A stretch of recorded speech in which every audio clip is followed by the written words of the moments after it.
Good night, she said softly. With me at 8, won't you? Good night, Mr. Carey. See you at noon. Of course we will come from days. In fact, I think I'll burn to Mary's. Come over often, Nick, and no sorrow. Oh, filling it together, you know, lock you over accident your linen closet, and push you the Disney above, and all that sort of a thing. Good night, called Miss Baker from the stairs. I haven't heard a word. She's a nice girl, that some after moment. The aunt let her run around the country this way. You want to? Inquired Daisy coldly. Her family is on end of 1,000 years old. The side. Nick's going to look after her, isn't he? She's going to spend lots of weekend out here this summer. I think the home influence is very good for her. Daisy and Tom looked at each other for a moment in silence. Is she from New York? I asked quickly. From Louisville. I heard her was past together there. A beautiful white. Did you give Nicola her talk on veranda? demanded Tom suddenly. Did I? You looked at me. I can't seem to remember, but I think we talked about another quarrel. Yes, I'm sure we did. It's a correct definite and first thing you know. Don't believe everything you hear, Nick, advised me. I said lighter better I had heard nothing at all, and a few minutes later I got up to go home. They came to the door with me and stood side by side with a cheerful squeal. As I started my motor, Daisy peremptorily called, Wait! I forgot to ask you something, and this is important. You're here to engage your girl, right, Wes? That's right, corroborated Tom kindly. We heard that you're engaged. It's a libel. I'm too poor. But we heard it instead, Daisy, surprising me by opening again a flower-like way. We heard from 3 people, so it must be true. Of course I knew what they were referring to, but I wasn't even vaguely engaged. The fact it got been published band was one of the reasons I come is. You can't stop going with your old friend and the rumor. And on the other hand, no one tends to being rumored into marriage. Their interest rather touched me and made them rest me more lit. Nevertheless, I was confused and little disgusted till I drove away. It seemed to me this thing with Daisy to do was to rush out of the house, children, but apparently there was no such intention in him. As for Tommy's fact his same woman in New York was really surprising than not being depressed by the book. Something was making him nibble at the edge of still ideas, as if his story physical egotism no longer nervous it from Tory heart. Already is a deep summer on Rollhouse Road, and the front of Wayside Garage, where a new red petrol pump set on the pool is right, and where it's my estate rested at, I ran the car under its shadow and sat for a while on the bending grass rolling the arm. The wind blowing up, leading around the bright night with wings beating the tree, and a persistent organ sound, as the bird velocity blew the ears full of light. The silhouette moving cap rings across the moonlight, and turning my head to watch it, I saw that alone, 50 feet away, a figure emerged in the shadow of my neighbor's mansion, and standing his hand in his pocket, regarding the silver purple star. Something is leisurely moving, and this secure position fitted upon line suggests that this was Mr. Gatsby himself. Come out to remove my share was his or the local heaven. I decided to call to him. Miss Baker had mentioned him at dinner and not with the first I didn't call to him, but he gave sudden intonation. That is content alone. He stared out into the dark water in a curious way, and far as I was from him, I could have sworn he was trembling. Involuntarily, I glanced seaward and distinguished nothing except single green light on my new inn far away that might have been in the middle dark. When I looked once more for Gatsby, he had vanished, and I was lonely again, in quiet darkness.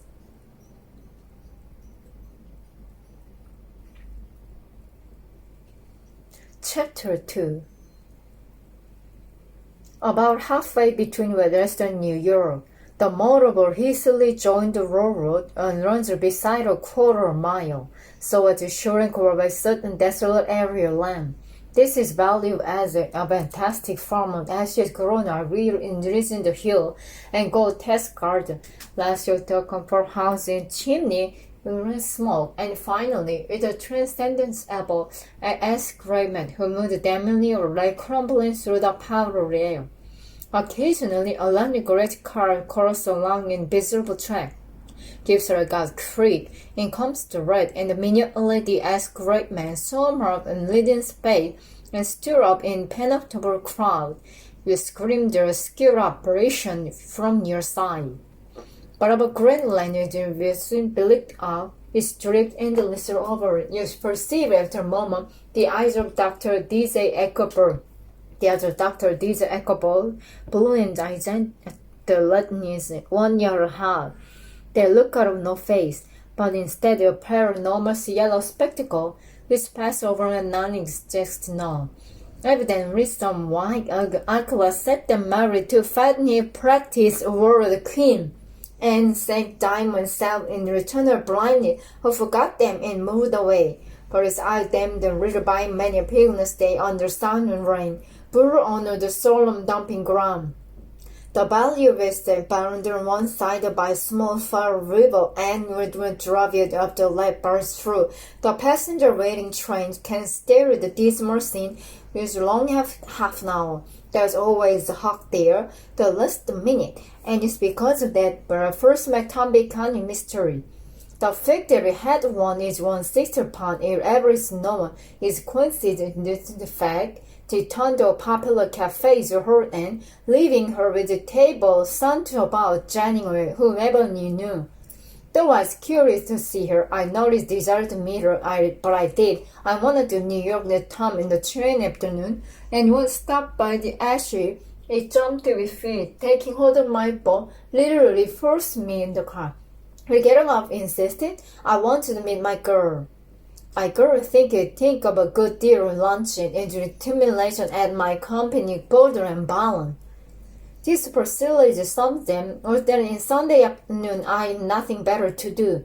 I followed them over a low whitewashed railed fence, and we walked back 100 yards on the road, and Dr. Eckelbold persistence there. The only building inside in the small block yellow brick, sitting on the edge with restaurant to serve compact ministering to it, and contiguous to absolutely nothing. One of the three shops continued for rent, and another one online restaurant approached by trail ashes. The service garage, repaired George B. Urson, caused by own soul, and I followed Tom inside. The interior unprosperous and bare. The only car visible does cover the wreck floor, which cut off the dim corner. It occurred to me the shadow of a garage must be blind, and the sumptuous and romantic apartment concealed her head when the proverb selfie appeared the door of an office, wiping his hand on the piece of waste, with blonde, spirited man, and make, and faintly handsome. When he saw a dim gleam of what blinks like blue eyes. "Hello, Wilson, old man," he said, slapping him jovially on the shoulder. "How's business?" "I can't complain," answered Wilson, unconvincingly right. "When are you going to sell me that car?" "Next week. I've got my man working on it now." "Was pretty slow, Donnie." "No, it doesn't," said Tom coolly. "In the future there will about I'd better sell someone else after all." "I don't mean that," explained Wilson quickly. "I just meant—" His voice faded off and Tom glanced up his shoulder around the garage. Then I heard footsteps on stairs, and in a moment the secret figure on one blocked off the light on the office door. She was in the middle of 30, and Fiona stopped. But she appeared to fly sensuously as someone can. Her face of a spark dress of dark blue crept chine contained no fixed gleam of beauty, but there is immediately perceptible vitality about it. It just nerves her body will continue smiling. She smiled slowly, walking through her husband as if her word goes, shook hands with Top, looking at flashing eyes. Then she wet lips, and then turning around, spoke to her husband's soft, cold voice. "Get some chairs, why don't you, so somebody can sit down?" "Oh, sure," agreed Wilson hurriedly, and went toward the office, mingling immediately in cement-colored wall. A white Asian does wear a dark suit and a spare hair as I wear everything in the vicinity except with one, her moose clothed Tom. I want to see you, said Tommy steadily. Get on the next train. All right, I'll meet you by the newsstand on lower level. She nodded and moved away. She was George Wilson when the two chairs door up store. We waited for down the road on the roadside. It was a few days before 4th of July, and the great colonial turnjile is setting the piers on the railroad track. Terrible place, isn't it, said Tom, exchanging from Dr. Cooper. Awful. It does a good getaway. Doesn't her husband, Jack? Wilson, he thinks go see her sister in New York. He's so dumb he doesn't know it's alive. So Tommy can use go, I, without together in New York. We're not quite together, for Mrs. Wilson says to greeting in the car. Tom deferred that much to the sensibility that those stagger who might be on the train. She changed the dress brown figured muslin with stretched tight over her rather wide hips to help to the platform New York. At the newsstand, she bought a coffee or town tatter and a moving picture magazine, and in this drugstore some cold cream and a small flask of perfume. Upstairs along Outgoing Drive, she ran for a taxicab, drive away before she selected a new one, lemon color with great upholstery. And in this we slid out from mast of the station into the glowing sunshine. But immediately she turned sharply in the window and leaning forward, tapped on the front glass. I want to get rid of those dogs, she said earnestly. I want to get one with the apartment they nasty have, a dog. We backed up the great old man who bore a server resembling to John Rockefeller. In a basket swung from neck, carried a dozen very recent puppy. I'm indeterminate breed. What kind of a day? asked Mr. Wilson eagerly as I came to the taxi window. All kind. What kind do you want, lady? I'd like to get rid of those police dogs. I don't suppose you got that kind. The man peered doubtfully into the basket, lent a hand and drew Robo eagle wriggling by the back of the neck. That's no police dog, said Tom. No, it's not exactly a police dog, the man disappointed in his voice. It's more than deer. He passed the hand of the brown wash like the bag. Look at that cook, some cook. That's your dog and never bother you catching cold. I think you accused Mr. Wilson enthusiastically. How much is it, that dog? He looked at him mildly. That dog will cost you $10. Dear, undoubtedly there isn't concerned in summer. There was a fitwork with red jeans gown and settled down in Mrs. Wilson's lap, where she found the waterproof coat with Russia. Is a boy or girl? She asked delicately. That dog, a boy. It's a bitch, said Tom decisively. Here's some money. Go and buy 10 more dog with it. We drove over Fifth Avenue almost south on the pastoral one summer sunny afternoon. I wouldn't have been surprised this great for a lack of shit on the corner. Hold on, I said. I have to live here. No, you don't, interposed Tom quickly. Moreover, here we don't come up the apartment. What's your motto? Come on, cheer. I'll telephone my sister Catherine. She said very beautiful by people who ought to know. Where I'd like to go. We are not cutting back again over the park to the West 150-year street. The cab stopped one slice along white kick the park outside. Through the wiggle homecoming lens of rubber label, Mrs. Wilson gathered up her dog and during their purchase and hurriedly in. I'm going to make his come up, she announced, as you load in the elevator, and of course I got the call of my sister too. The apartment is on top floor, the smaller living room, a small dining room, a small bedroom, and bath. The living room is crowded at the door, and a set of tipsy furniture entire too large for, so that move about you just stumble continually over scenes ladies swing in the garden you received. The only picture was an over and large photograph, apparently a hand on the ceiling of the broad rock. Looked at from a distance, however, the hand resolved itself in the bonnet, and the countenance stout old lady being down into the room. Several copies of Town Terror on the table together with copies Simon, Come Peter, and some of this scandal magazine Broadway. Mrs. Wilson first concerned with dog. a locked-in elevator boy in the front of our store front meal, the which had on its own initiative a teeny large hot dog biscuit when I was decomposed apathetically in the saucer of milk an afternoon. In my return brought out a bottle of whiskey me unlocked the door. I've been drunk just twice my life, and the second time was that afternoon, so everything that happened was damn his cast over it. Although until 8 o'clock, the apartments were a cheerful sun. Sitting on Tom's lap, Mrs. Wilson called several people telephone, then the no cigarette, and I went to buy some at the drugstore corner. When I came back, they both disappeared, so I sat down scurrilly little with a chapter Simon called Peter. Neither was a terrible stop or the risky sort of thing, because they didn't make any things to me. Just Tom and Motto, after the first drink with Mills and I called each other by first name. We appeal. Company command to relieve the apartment door. This is Sister Catherine, you slender. You legal about 3, it is solid, sticky bob of red hair, and the complexion covered milky white. Arrive hours on being plucked, and then drawn again, more like a shingle. But the effort, the nature of the last 2 lanes of the other lineman gave a blue air to face.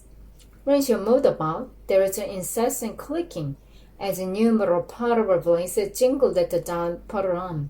She came in such a purposed haste and looked around dispossessively at the furniture that I wondered she lived here.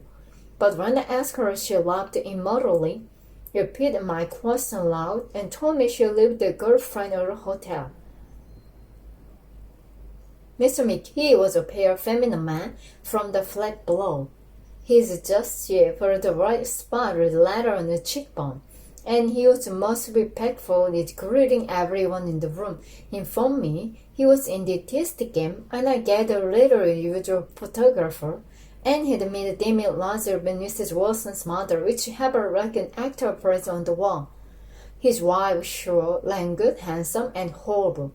She told me Brown has found and photographed her 127 times since they have been married. Mr. Wilson had changed the costume some time before and is now attired in elaborate afternoon dress, cream color chiffon. Miss Garrett continued rustle. He swept above the room. With influence, it dressed her personality as so undergot a chain. The intense vitality that had been so remarkable in the garage is convinced interested her too. Her laughter, her gesture, her surreal became more violently affected moment by moment, and she opened the room to grow smaller around her until she seemed to be revolving, noisy, croaking baby through the smoky air.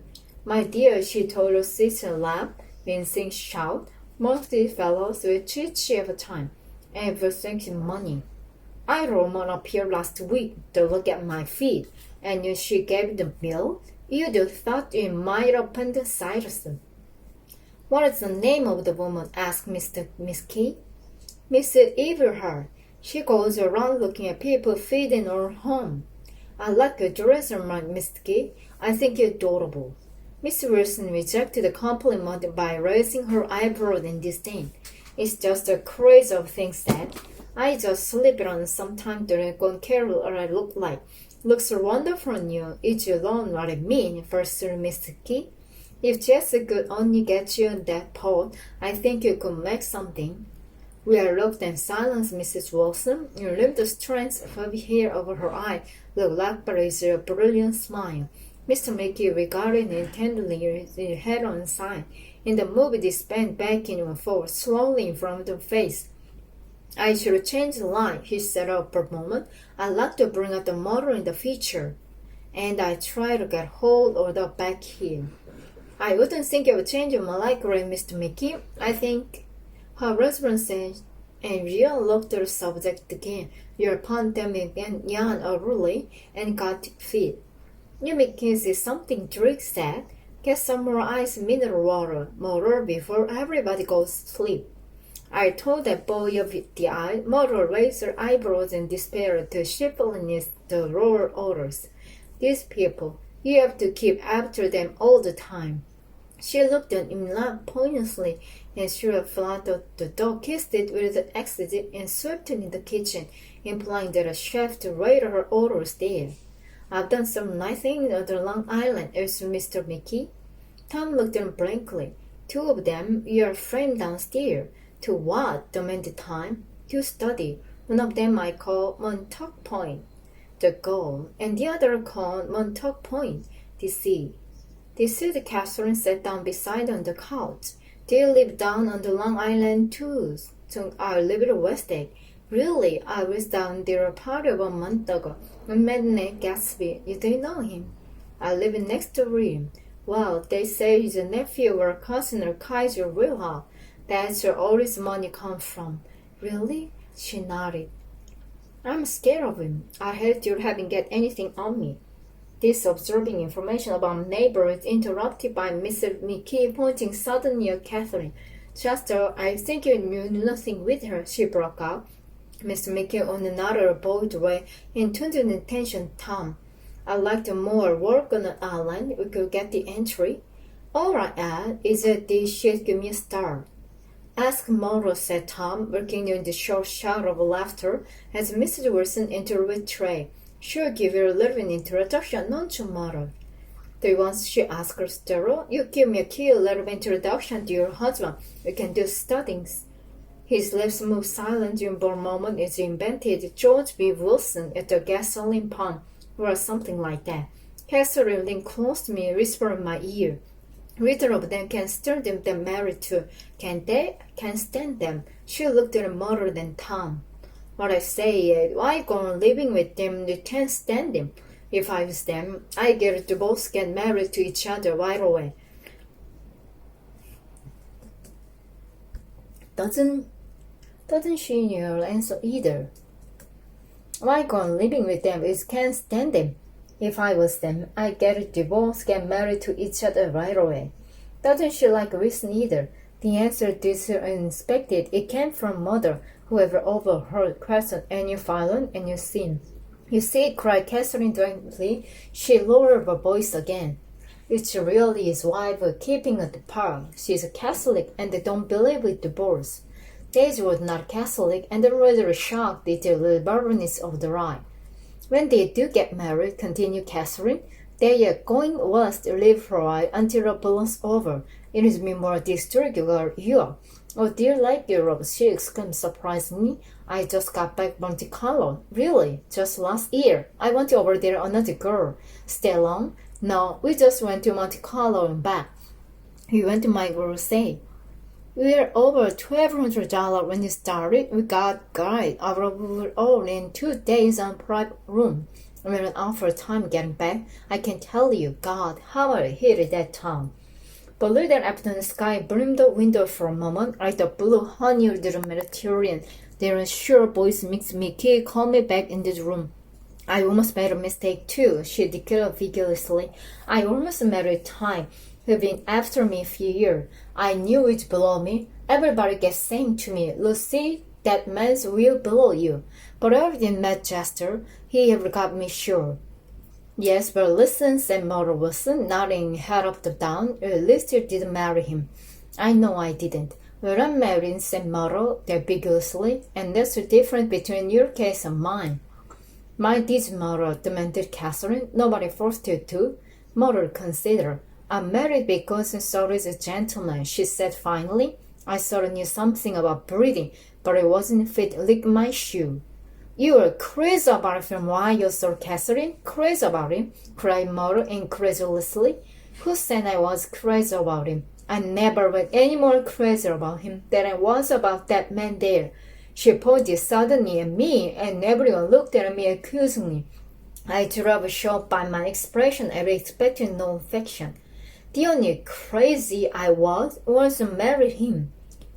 I knew right away made a mistake. He bought somebody best suited to marry him, and never even told me about it. And the man came out after one day, and knew his wife. Oh, is that your suit? I said. This is the first time I ever heard about it, but I gave it to him, and then lay down, cried a bit of pain all afternoon. She really had get away from me, resumed Catherine Trini. They've been living over that garage for 11 years, and Tom's the first sweetie she ever had. The bottle of whiskey, the second one, there's now a constant man, by a person, excepting Catherine, who felt just good on nothing at all. Tom rang for the general and sent him for some celebrated sandwiches, which were complete shock from himself. I went to get up and walk eastward the park through the soft twilight. But as time tried to go, I became tangled in some wild, stern argument which pulled me back, which rolled into my chair. Yet I will city around your yellow window. Master can contribute their share of human secrecy to the castle watcher and darkening street, and I saw him too, looking up and wondering. I was sent in without simultaneously enchanted with pale bar in exhausted variety life. Mother pulled her chair close to mine, and suddenly her warm breath poured over me when we first meeting at Tom. It was on the two little seats facing each other that only the last one left the train. I was going up to New York to see my sister and spend the night. He had a dress suit and patent new shoes, and I couldn't keep my eyes on him. But every time he looked at me, I had to pretend to be looking at the advertisement. When he came to the station, he was next to me in his white shirt, front frisked my arm. And so I told him I have to call a postman, but he knew I lied. I was so excited that when I got into a taxi with him, I didn't hardly know I was getting in the subway train. All right, guessing about over and over, you can't live forever, you can't live forever. She told Mr. McKee, and the room rang full of her future life. My dear, she cried, I'm going to give you this right soon as I throw it. I've got another one tomorrow. I'm going to make a list of everything I've got to get. A massage you made, and the colorful dog, and the was a cute lettuce tray touch spring, and the wrist of black silk bow of mother's garret, and the last of summer. I got to write a list to forget what things got to do. It was 9 o'clock. Almost immediately after I looked at my watch, found it was 10. Mr. Mickey was asleep on the chair with flames clamped to like a photograph man action. Taking on my handkerchief while I wiped from his teeth the spotted dry letter that worried me all the afternoon. The little dog is sitting on the table looking with blind eyes to the small, and from time to time grunts family.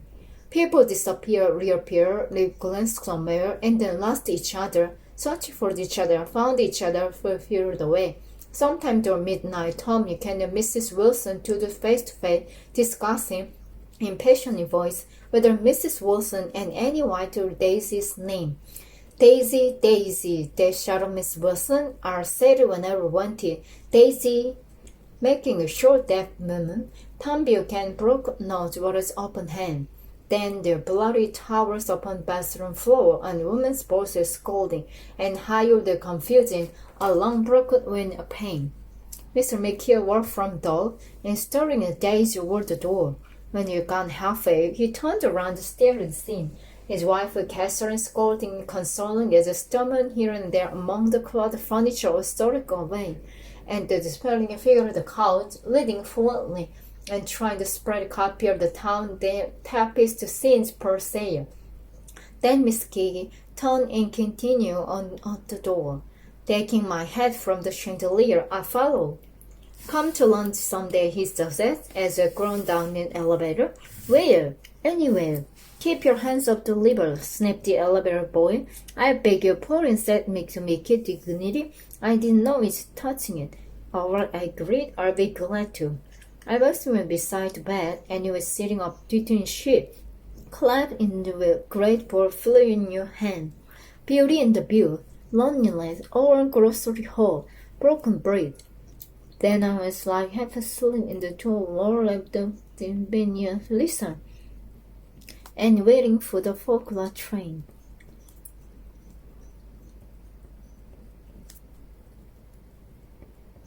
Chapter 3.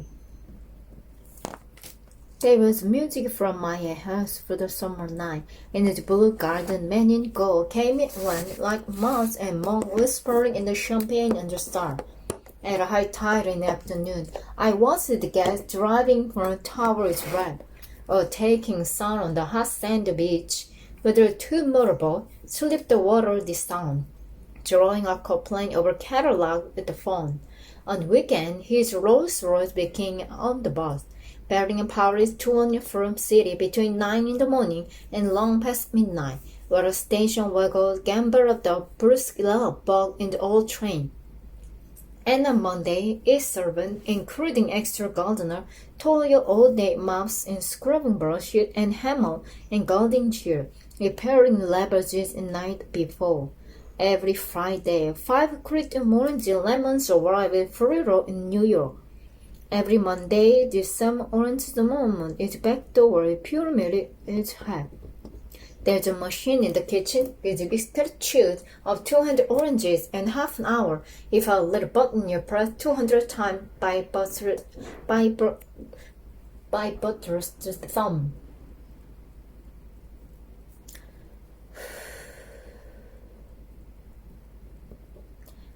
The Great Gatsby.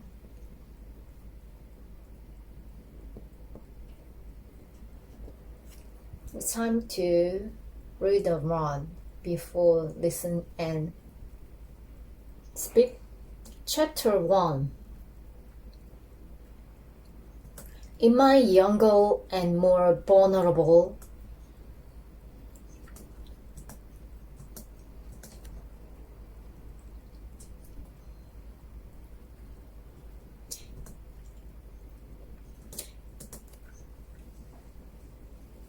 Chapter 1.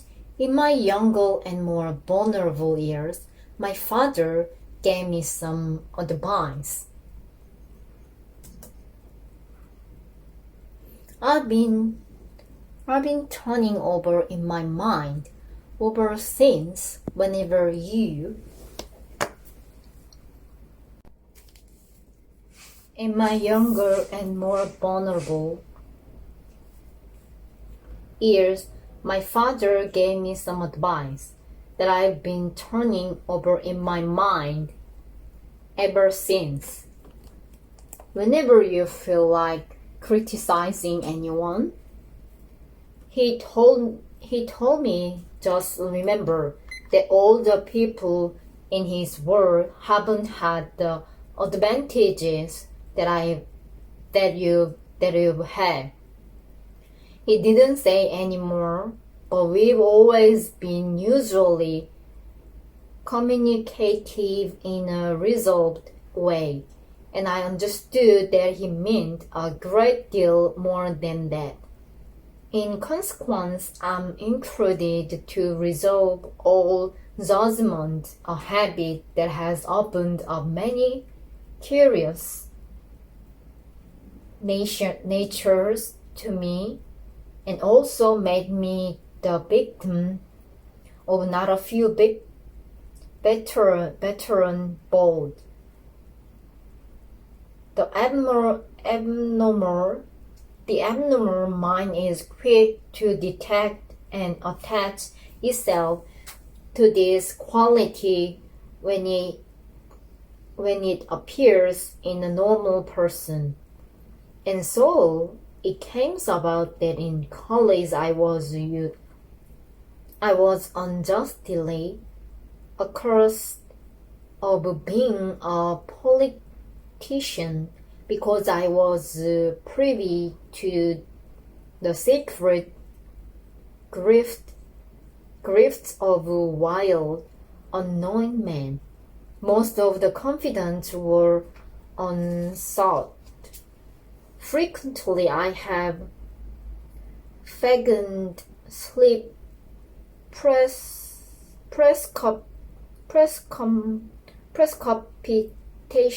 precipitation or a hostile rivalry when I realize by some unmistakable sign that an intimate revelation was qualifying on the horizon. For the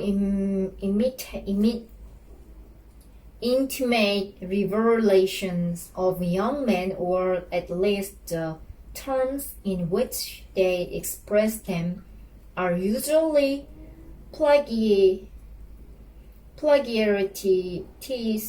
and married by obvious suppressions. revolving judgment is a matter of infinite hope. I am still a little afraid of missing something.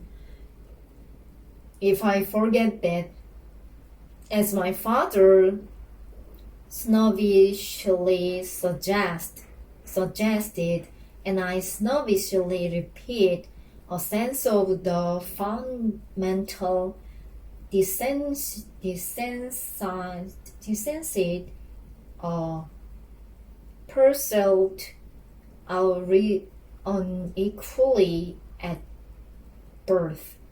And after boasting this way of my tolerance, I come to the admission that it has a limit.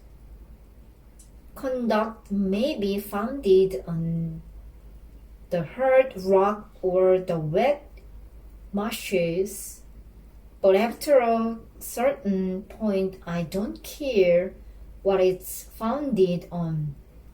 When I came back from the East last autumn, I felt that I wanted the world to be in uniform and at a sort of normal attention forever.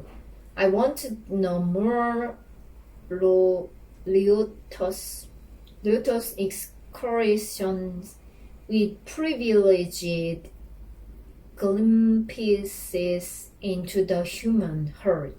Only Gatsby, the man who gives his name to this book, was exempt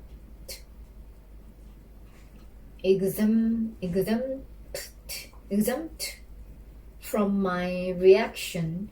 Gatsby, who represented everything for which I have an unaffected scorn. If personality is an unbroken series of successful gestures, then there was something gorgeous about him, some heightened sensitivity to the promises of life, as if he were related to one of those intricate machines that resistor earthquakes 10,000 miles away. This responsiveness had nothing to do with that flabby impressionability, which is dignified under the name of the creative temperament. It was an extraordinary gift for hope, a romantic readiness such as I have never found in another person, and which it is not likely I shall ever find again. No, Gatsby turned out all right at the end. It is what preyed on Gatsby. What foul dust floated in the wake of his dreams that temporarily closed out my interest in abortive sorrows and short-winded elections of men. My family have been prominent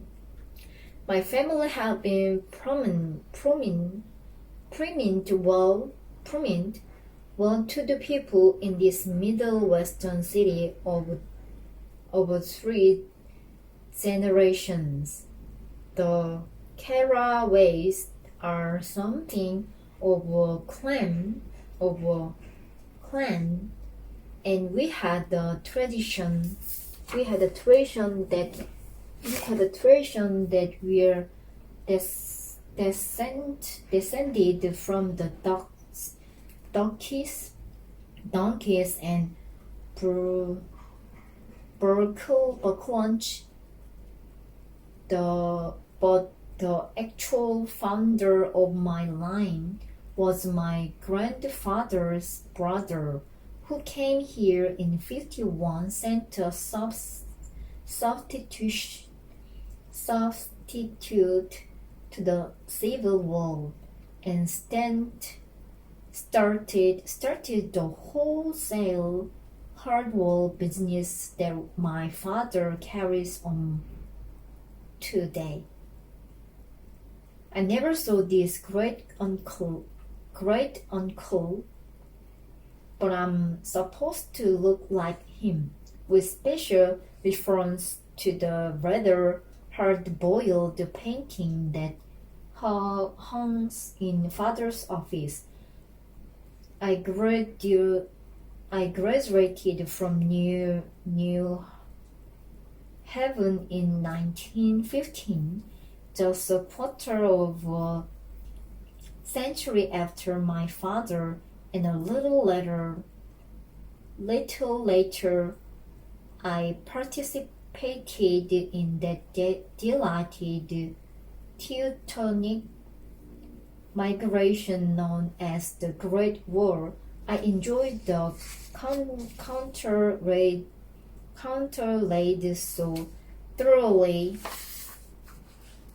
that I came back restless. Instead of being the world center of the world, the Middle West now seemed like her rigid edge of the universe. So I decided to go east, and I learned the bond business. Everybody I knew was in the bond businesses, so I supposed it could support a more single man. All my aunt and uncles talked it over as if they were choosing a prep school for me, and finally said, "Why, yes," with very grave, hesitant faces. Father agreed to finance me for a year, and after various delays, I came east. Permanently, I thought, in the spring of 22. The practical thing was to find rooms in the city, but it was a warm season, and I had just left a country of wild roads and friendly trees. So when a young man at the office suggested that we take a house together in a commuting town, it sounds like a great idea. He found the house, a weather-beaten cardboard bungalow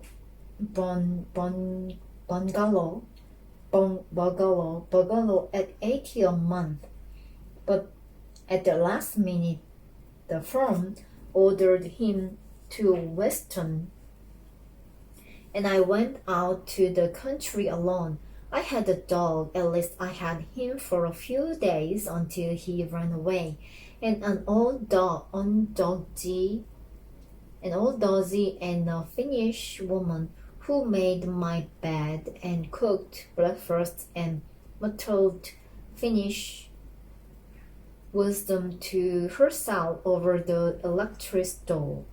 I was lonely for a day or so until one morning some man, more recently alive than I stopped me on the road.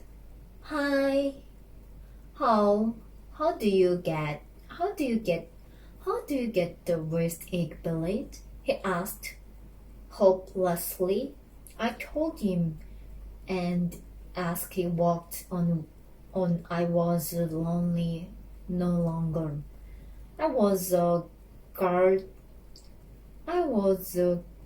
guide. I was a guide, the pathfinder, an original settler. He had casually conferred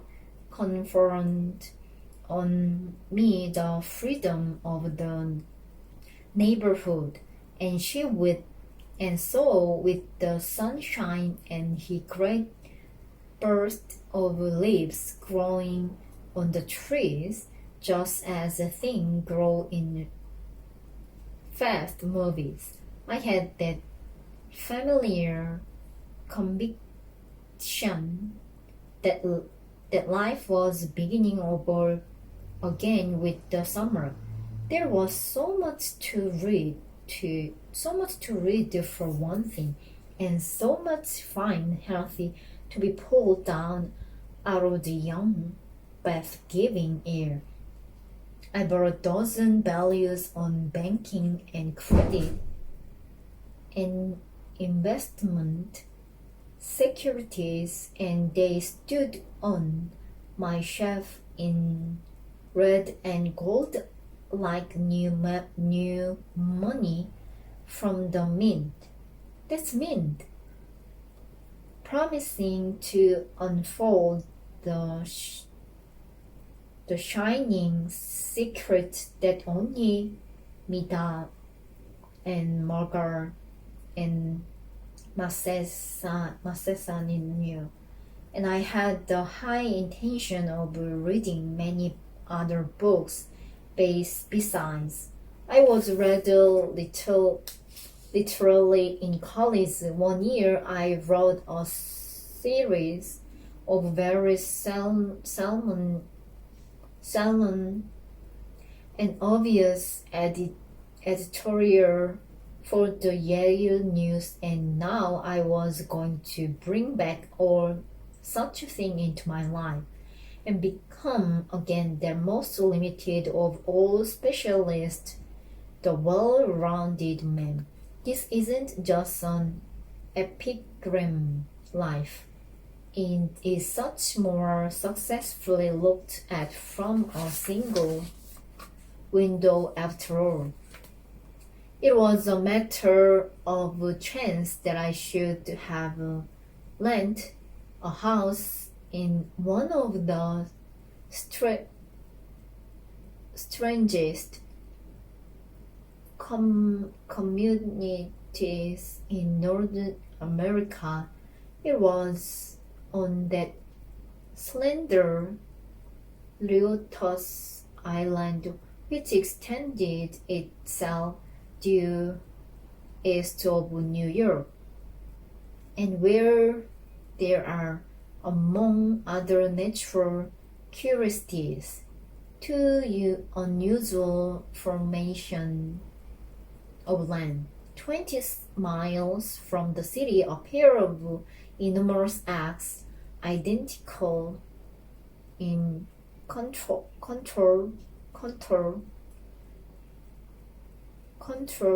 and separated only by a Countersea Bay, jet out into the most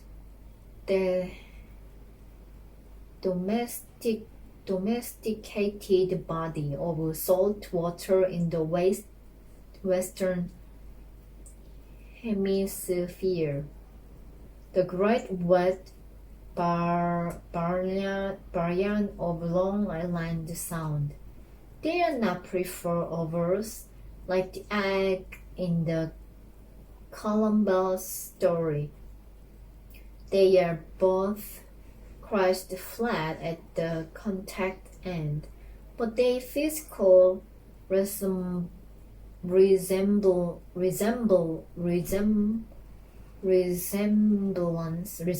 must be a source of perpetual wonder to the girls that fly overhead, to the wigless.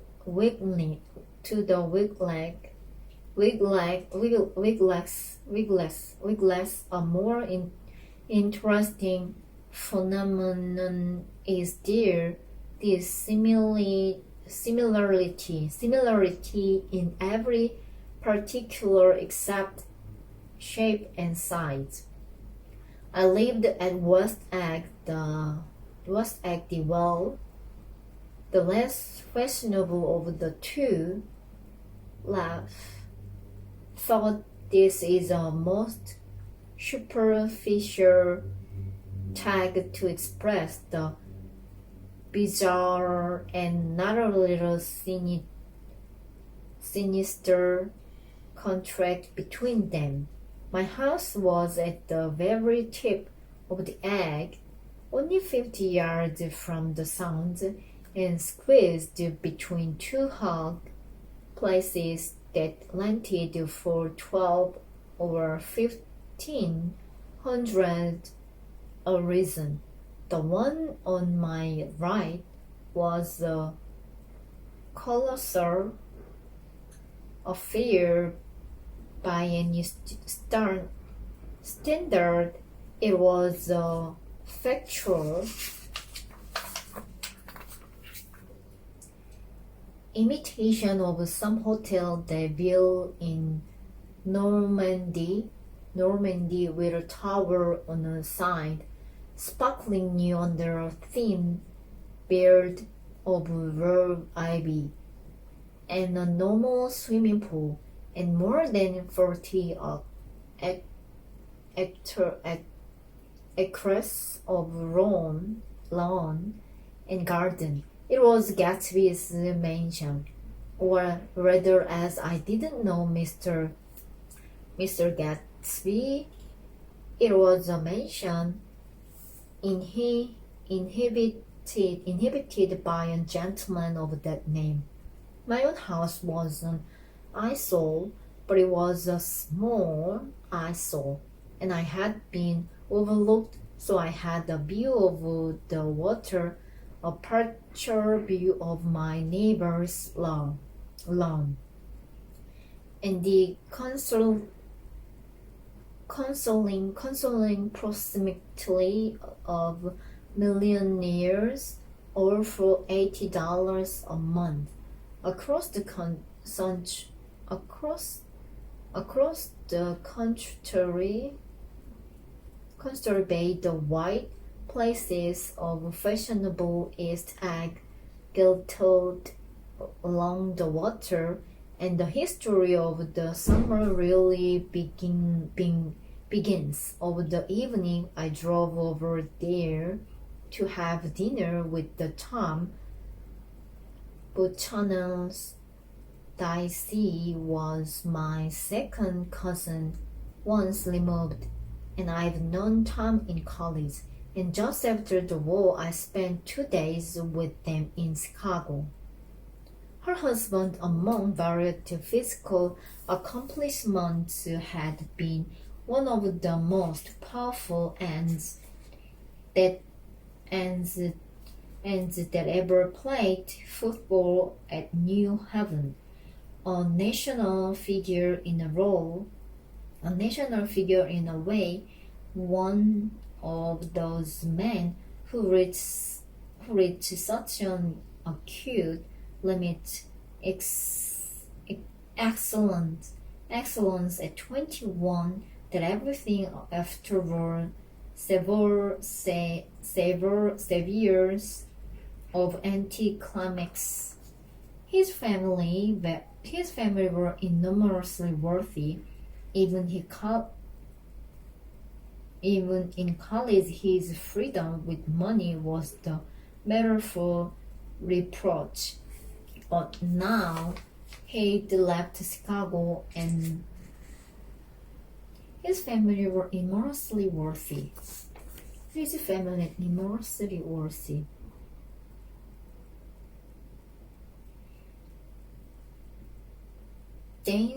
family were enormously wealthy.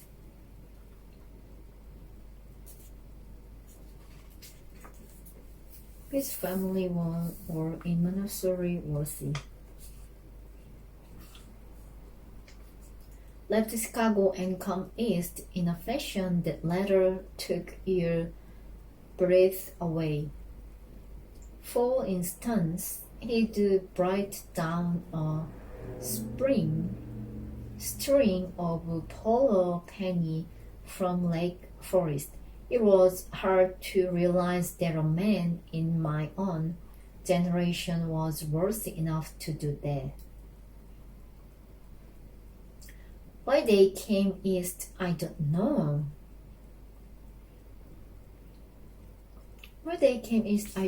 They had spent a year in France for no particular reason, and then drift here and there unrestfully wherever people played polo and were rich together. This was a permanent move, said Daisy over the telephone, but I didn't believe it. I had no sight into Daisy's heart, but I felt that Tom would drift on forever seeking, a little wistfully, for the dramatic turbulence of some irrecoverable football game.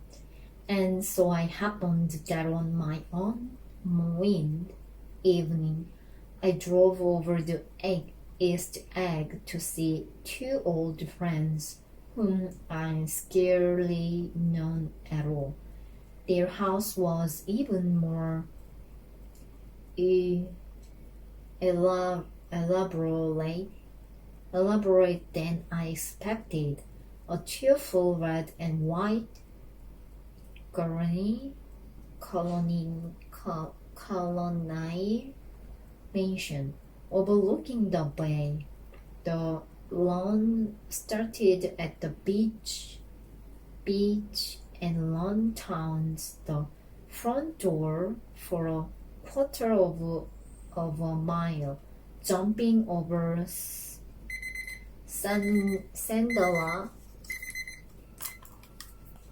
sandala and brick walked and burning gardens.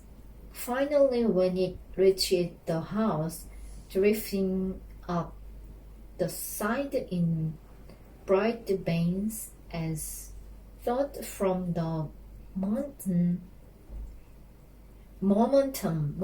of each run. The front was broken by a line of French windows, grown now with reflect gold and wide open the warm wind afternoon.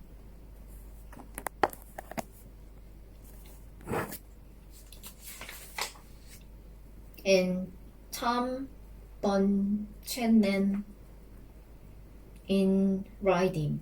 Claus was standing with his leg apart on the front porch.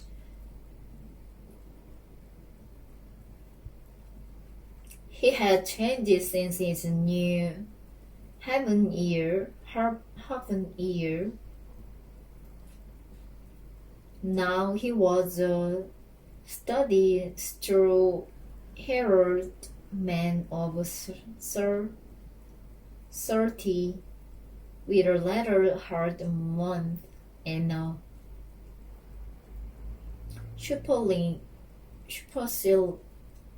supercilious manner.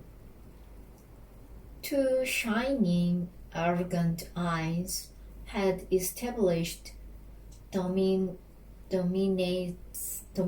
over his face and gave him the appearance of always leaning aggressively forward. Not even the effeminate swank of his riding clothes could hide the enormous power of that boy. He seemed to feel those glistering boots until the stain he stopped lacing, and you could see a great peck of muscle shifting. When his shoulder moved under his thin coat, it was a body capable of enormous leverage, a clock body. His speaking voice, a gruff, husky tone, added to the impression of